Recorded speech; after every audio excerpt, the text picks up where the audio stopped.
The European Council Parliament are speaking in Brussels. Of this decision. I have always been with you with all my heart. But the facts are unmistakable. At the moment, the pro-Brexit stance of the UK Prime Minister and the leader of the opposition rules out this question. Today, there is no political force and no effective leadership for Remain. I say this without satisfaction, but you can't argue with the facts. Today, our most important task is to prevent a no-deal scenario. I would once again like to stress that the position of the EU27 is clear, as expressed in the documents agreed with the UK government.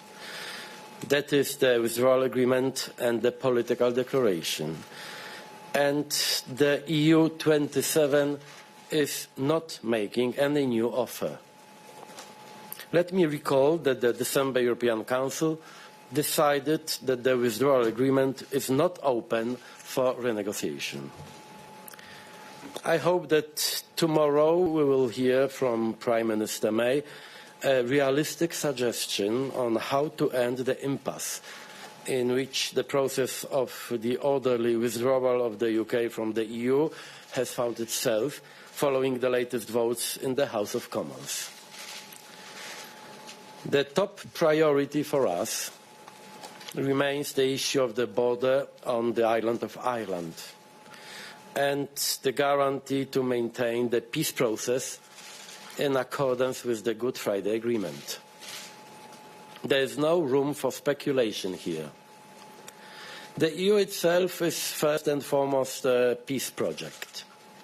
We will not gamble with peace or put a sell-by date on reconciliation. And this is why we insist on the backstop. Give us a believable guarantee for peace in Northern Ireland, and the UK will leave the EU as a trusted friend. I hope that the UK government will present ideas that will both respect this point of view and, at the same time, command a stable and clear majority in the House of Commons. I strongly believe that a common solution is possible, and I will do everything in my power to find it. A sense of responsibility also tells us to prepare for a possible fiasco. The Taoiseach and I have spoken about the necessary actions in case of no deal. I know that you will also be discussing this shortly with the European Commission.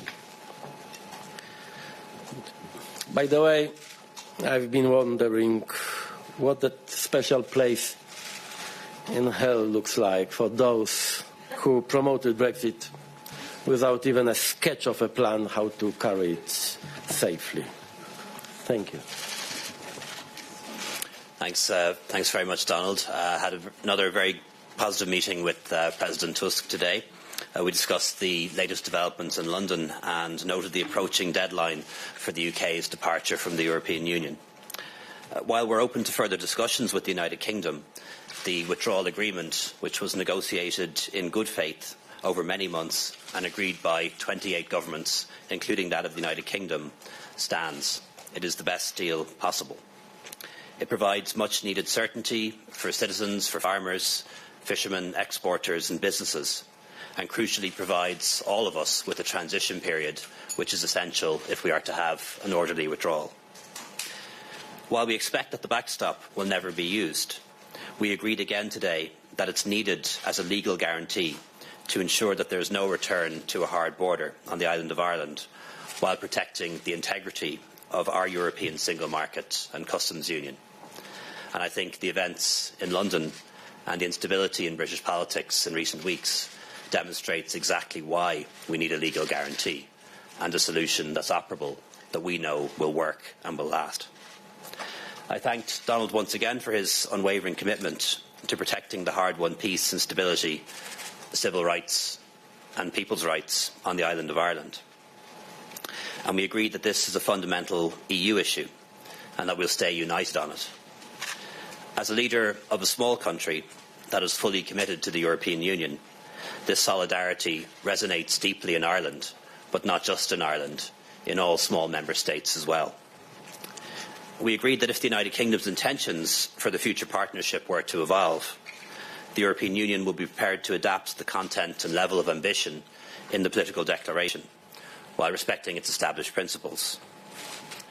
While we both hope that the withdrawal agreement will be ratified by both Westminster and the European Parliament, and let's not forget that ratification by both is necessary. Once that is done, the negotiations on the future relationship can start in earnest.